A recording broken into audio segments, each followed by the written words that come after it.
Rejection. It's one of the early things we learn, but it doesn't get any easier to deal with. It hurts. It can leave you feeling confused, shocked, intensely sad, and at times a wee bit angry. You know, life's full of rejections, whether it's being dumped by your partner, not making the soccer team at school, or for a lot of us, it's being sacked. It happened to me recently, and it is pretty painful. You have to work through a lot of things. You know you're going to be fine at the other end. But just for a little while, you do feel like you need to wallow.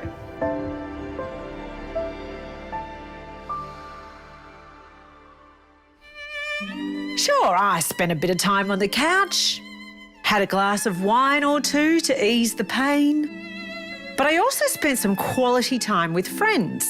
These are all fair and reasonable reactions, aren't they? Well, I caught up with clinical psychologist Brett Jude Fernandez to get an understanding of why rejection affects us so deeply.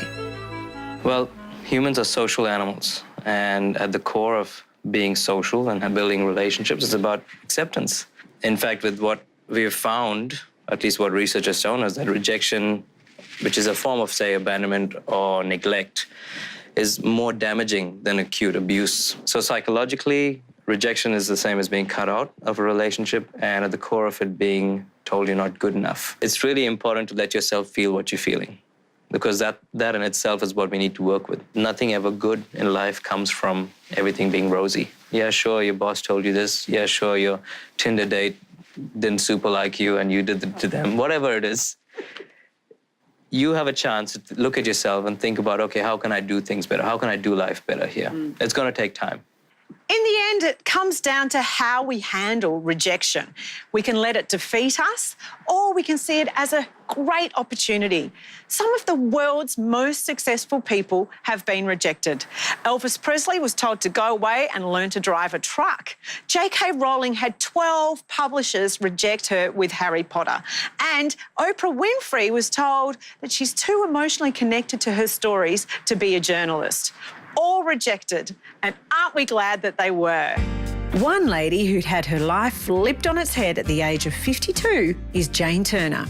Jane was retrenched from her job, where she thought she was safe for life.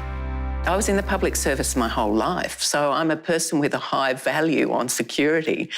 Gone. What happens to you when it's gone? Immense fear. Immense fear, because I'd been in that place for 15 years. It was like family, it was like home, and the rejection buttons were being triggered all over the place. Once I picked my heart off the ground and put it back in my chest, I just thought, enough. I can't take this anymore. I'm just going to find what I can do, leverage that to build a business and see what happens. And what happened was this. Jane is now a sought-after corporate speaker and business consultant, and as the author of 2 very popular books on how to overcome adversity, she has never been busier or happier. The big one for me was that I wound up on a stage speaking at the Women's Economic Forum in India, a forum that has some 2,000 delegates going to it, and there's little old Jane Turner, who'd been a public servant their whole life up to the age of 52, who would still be a public servant now.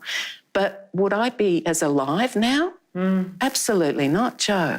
What an amazing story of how wonderful life can be on the other side. But remember, you can take your time to get there. It took Jane 3 years. There's no right way of doing it, and there's no time in which you have to do it. You just have to process what has happened and embrace all stages of the emotion. And if you're feeling a little bit of anger, don't take it out on yourself or your friends or your family.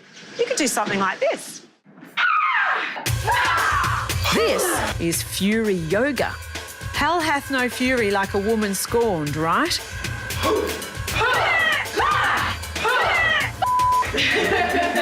Why bottle up all that hurt when you can drop it hard like your ex-boss and feel as free as a Zen badass in the process? Keely, why Fury Yoga? So we wanted to make a nice space for people to come and have a vent and then get on with their weekend. These sessions take all the goodness of a 60-minute vinyasa yoga class and combines it with some old-fashioned Aussie venting techniques which I guarantee will make you feel awesome afterwards. We designed the class so that it's very releasing. It's about release. So not only do we get a big sweat on, let stuff out, have a big yell, they feel better, they feel lighter, and they float out the room at the end. Wow, that was so awesome. It was cathartic and empowering, and a reminder that rejection doesn't have to be a time of loss. You can take control, and it can be an exciting time of new beginnings.